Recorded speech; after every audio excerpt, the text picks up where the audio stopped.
toujours dans ce plateau spécial, le ministre de la Justice, garde des Sceaux, ministre de la Justice et des Droits de l'Homme, Yaya Kairaba Kaba. Monsieur le ministre, voilà l'aboutissement de tout un processus. Il n'y a que le 4 juillet 2022, le président de la République avait, n'est-ce pas, commis au ministère de la Justice d'organiser ce procès. Le 28 septembre 2022, ce procès, n'est-ce pas, s'est ouvert. Aujourd'hui, 31 juillet, il n'y a que ce procès, justement, boucle ses portes avec le verdict final.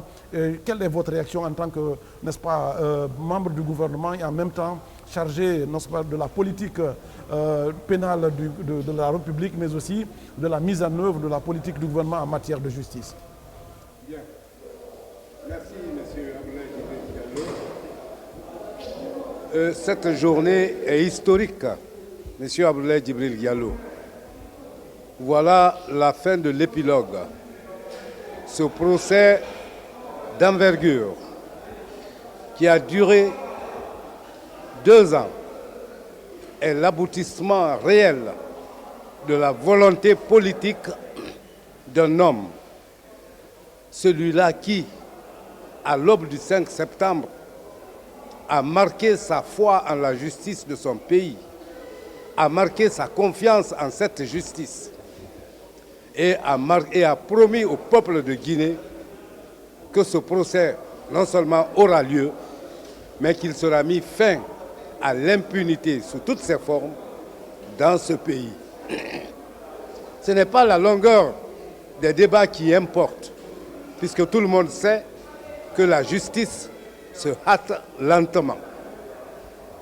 Mais l'examen minutieux résultant des débats les fait passer au peigne fin, avec une maîtrise parfaite de la législation guinéenne, de la législation internationale, du statut de Rome, les professionnels du droit en Guinée. Je veux parler de cette équipe de magistrats, de cette équipe d'avocats, de cette équipe de greffiers. Je veux leur dire simplement merci. Merci au nom du président de la République, merci au nom du gouvernement, merci au nom du peuple. Vous aviez remarqué avec quelle maîtrise de soi, Monsieur le Président Tounkara, je vais parler spécialement un peu du Président Tounkara, avec un calme olympien, qui a su diriger ces débats sans qu'en un seul instant, l'on ait pu deviner sur son visage, à travers ses gestes, pas de hochement de tête pour approuver ou désapprouver, une neutralité parfaite. Ce monsieur, personnellement, je lui rends hommage. Bien, alors, monsieur le garde des Sceaux, qui est actuellement dirigé ou qui menait la politique du gouvernement en matière de justice, vous venez de dire qu'en tout cas c'est un pari gagné en matière de lutte contre l'impunité.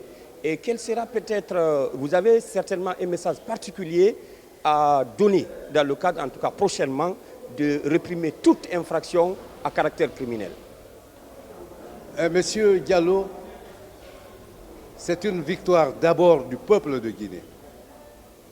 C'est une victoire du gouvernement guinéen avec à sa tête le général de corps d'armée. Une victoire dans ce sens que la tenue de ce procès était au départ très douteuse. L'on ne croyait pas à la capacité, premièrement, des professionnels guinéens de tenir et mener à bon port ce procès. L'on ne croyait pas à la volonté politique des dirigeants guinéens. Oui, si pendant 13 années, ce procès est resté dans l'ombre, aucune volonté politique n'a été marquée, accompagnée par des doutes, accompagnée par des atermoiements. Il a fallu l'arrivée du CNRD dès sa prise de responsabilité pour marquer cette volonté qui aujourd'hui a abouti au prononcé des différentes décisions que l'on a tous entendues. Ce que j'ai à dire, je veux d'abord que la population guinéenne sache que sa justice revêt un nouveau visage. Un visage humain, mais un visage ferme, un visage contre l'impunité sous toutes ses formes dans ce pays. Personne, et je le dis avec insistance, n'est au-dessus de la loi et ne sera au-dessus de la loi. Elle sera appliquée erga omnes, c'est-à-dire à l'égard de tout le monde. Bien. J'en appelle, pour terminer sur cette question, à la paix dans ce pays. Cette décision est une décision qui doit réconcilier, qui doit rassembler, parce que le droit a été dit, il a été dit avec les formes et le langage qu'il faut. Effectivement, monsieur le ministre, comme vous l'avez dit, il y a que ce procès, n'est-ce pas, a démarré ici après 13 ans d'hésitation, 13 ans d'errement, cela est constant.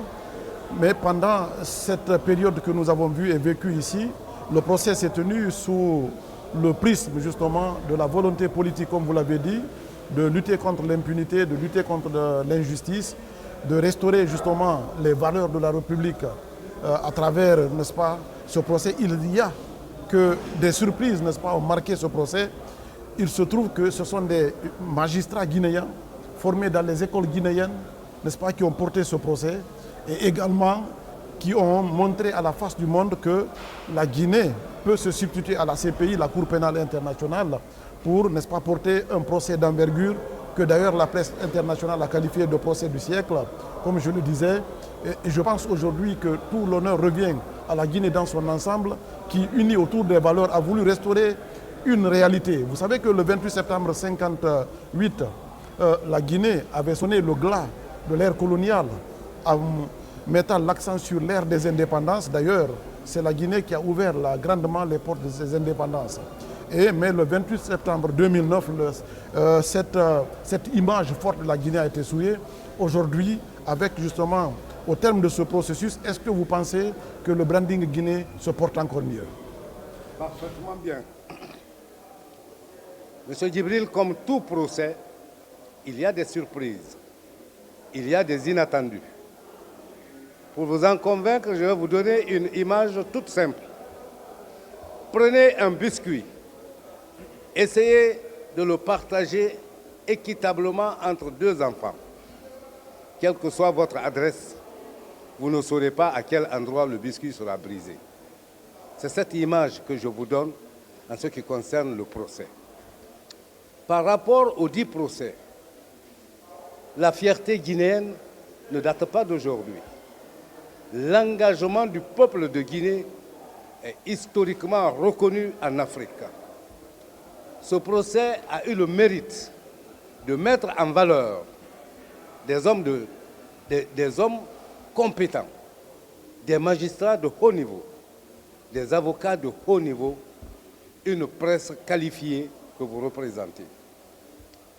Il est également un symbole de victoire de l'ensemble du peuple de Guinée, de victoire pour le premier responsable de ce pays, le général Mamadi Doumbouya. Encore une fois, s'il y a quelque chose, une leçon à retenir de ce procès, c'est la capacité du peuple de Guinée à relever tous les défis. Cette capacité à relever tous les défis ne date pas d'aujourd'hui. Ce peuple en a administré l'exemple.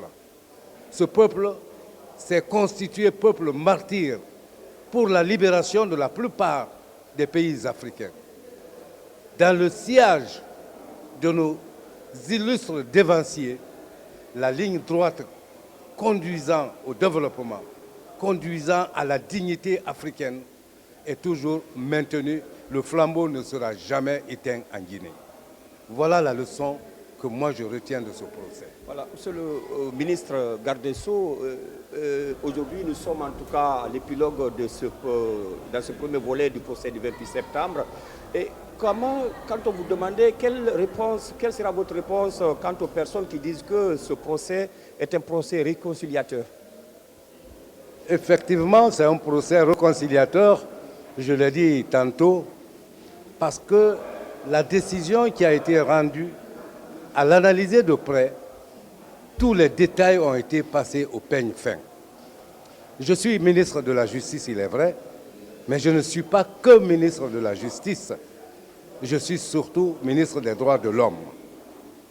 Et à travers cette décision, les droits violés des victimes, de façon détaillée, ont été étalés devant tout le monde, ont été reconnus et ont été sanctionnés parce que le tribunal a eu à accorder aux victimes les droits de réparation et à fixer les montants correspondants, les montants jugés nécessaires et suffisants pour réparer les différents préjudices subis. Voilà ce que je pourrais vous répondre. Avant justement de conclure, je vais partir à la régie pour retrouver justement, on va retrouver cet appel à la nation, c'était en septembre 2021. On voit ces images justement que nous attendons. D'ici là, vous avez une question pour le ministre. Moi, je voudrais puis rappeler quelque chose. La Guinée, quand même, s'est inscrite dans une dynamique de démocratie judiciaire. J'ai tantôt rappelé un peu le premier volet de ce procès du 28 septembre. Il y aura certainement soit des victimes ou des personnes condamnées qui va, en tout cas, un des camps pourrait relever appel dans ce procès. Et qu'est-ce que vous attendez toujours de nos partenaires? C'est vrai que les partenaires ont été là toujours à nos côtés depuis la commission des crimes en 2009.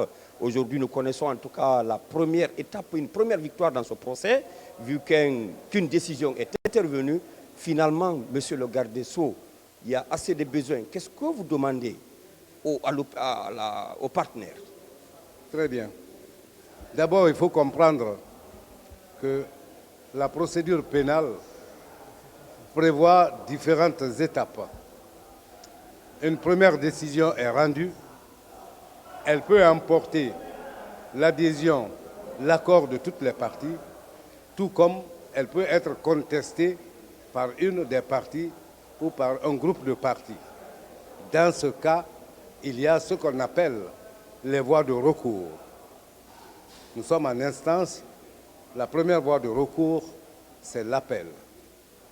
C'est le droit pour toutes les parties de marquer leur désaccord en usant de cette voie-là. Par rapport aux partenaires, je voudrais que vous sachiez que l'organisation de ce procès a essentiellement pesé sur le budget national du développement, le BND. Des partenaires qui nous ont assistés, d'abord en termes de formation, vous l'avez rappelé tantôt, M. Djibril, dans vos commentaires, sauf erreur de ma part, l'Autriche, le consulat d'Autriche a eu à débloquer 100 millions de francs guinéens. Sauf manque d'information également de ma part. Et les autres partenaires ont été timides et traînent un peu des pieds. Ils ont cependant suivi tout le déroulement de ce procès. Et ils ont compris que les victimes constituent une réelle charge pour le budget de notre pays. Certainement, et je le souhaite, je m'y attends, que nos différents partenaires presseront maintenant les pas vers nous pour que force reste à la loi, pour que la décision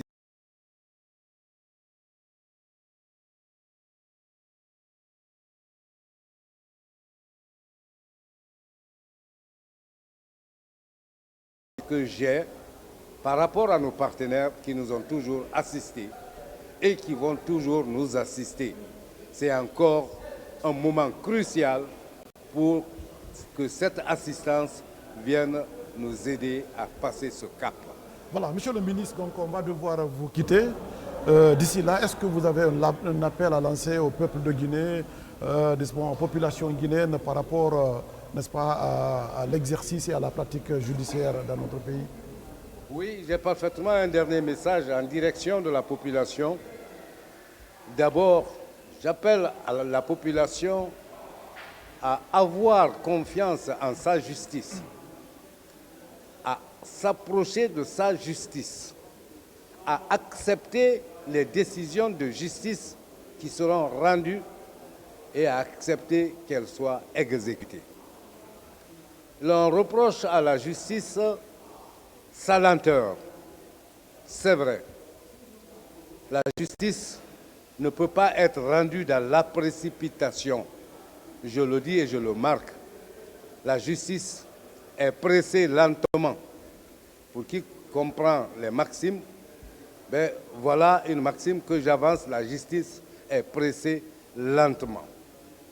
La justice d'aujourd'hui a un nouveau visage grâce à la clairvoyance et à la politique marquée par un fils digne de ce pays, qui a marqué sa position tranchante.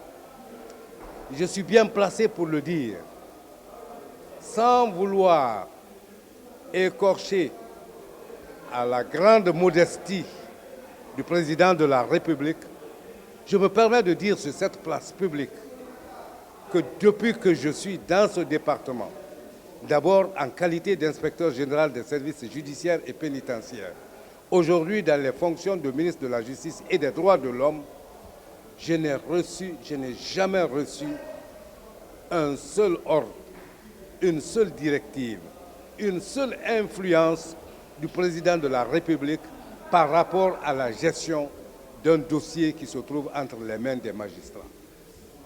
Ce qui est très rare de 1958 jusqu'à ce jour.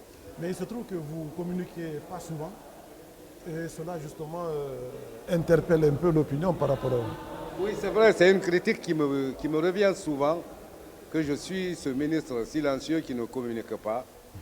Et je préfère avoir de l'efficacité dans le silence. J'aime poser des actes et faire parler les autres. Tout récemment, j'ai commencé à poser un acte que j'entends étendre sur l'ensemble du territoire national, c'est de mettre fin aux très longues détentions de nos concitoyens qui sont en conflit avec la loi. Quand j'ai posé cet acte, je me suis tue et je crois que j'ai fait parler tout le monde. Voilà des actions que j'aime faire. Je ne viendrai pas pour le populisme, pour la publicité, pour mettre ma personne en valeur. C'est mon travail que je présente au peuple de Guinée qui va me juger à travers ce travail. C'est pourquoi je suis silencieux. Voilà, donc il ne me reste plus, monsieur le ministre, qu'à vous dire merci d'être venu dans ce plateau spécial. Je précise, mesdames et messieurs, que vous étiez en train de suivre en exclusivité le ministre de la Justice, ministre des Droits de l'Homme et garde des Sceaux, M. Yaya Keiraba Kaba, qui nous a fait l'honneur de faire le déplacement pour ce plateau spécial qui a été animé justement de concert avec Thierno Younou Saba. Je précise que toute l'équipe de la RTG amenée par Binta Alpha, justement la dame de Timbitouni, nous sommes dans le PITA, avec justement le management de la direction générale de la RTG, la radio-télévision guinéenne. Merci à tous ceux qui nous ont pratiqué, qui ont compris, mesdames et messieurs, que cette tribune est la vôtre. Elle a servi justement de levain pour que vous compreniez les derniers développements d'un sujet qui a marqué, polarisé l'attention de l'Afrique et le monde entier. Il s'agit justement du procès des événements du 28 septembre. Nous l'avons dit, après le procès de Nuremberg, l'affaire Maurice Papon en France, le procès des événements du 28 septembre reste la plus grande dimension justement des procès, n'est-ce pas, en Afrique ici. En tout cas, c'est quand même la convenance internationale qui a amené la presse internationale à regarder de près ce procès et les partenaires économiques et financiers, n'est-ce pas? En tout cas, aujourd'hui, nous l'avons compris que tous les projecteurs étaient braqués sur la Guinée parce que la Guinée vient de donner une leçon encore, tout comme en 1958, mesdames et messieurs, que la Guinée marque sa souveraineté judiciaire cette fois-ci en mettant en exergue des cadres guinéens, des cadres compétents guinéens. Tout ça s'inscrit dans la dynamique de promouvoir le branding guinéen. Mais amis téléspectateurs, il ne me reste plus qu'à vous dire merci de nous avoir pratiqués, que vous soyez à Konkola dans le Labé ou bien à Punchung ou à Manfran dans Kissidougou, en passant par Bokeh, à Washington, aux États-Unis, un peu partout. Merci de nous avoir pratiqués. Ce plateau a été signé Abdoulaye Djibril Diallo et on se reprendra pour d'autres pans de ce procès qui alimente la chronique en Guinée, en Afrique et dans le reste du monde.